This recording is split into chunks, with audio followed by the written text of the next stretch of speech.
Hello mga pangga, ito nga pala ang aking ginagawa kanina dahil hindi nga pala ako nakarespack sa inyo kanina dahil busy sa mapaglilinis ng bahay.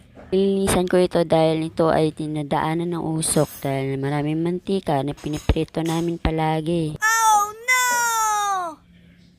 Dahil bagong palit lang ito mga pangga dahil pangalawang palit na ito, hindi naman lang nilinisan yung una kaya nasisiraan kami ng ganito.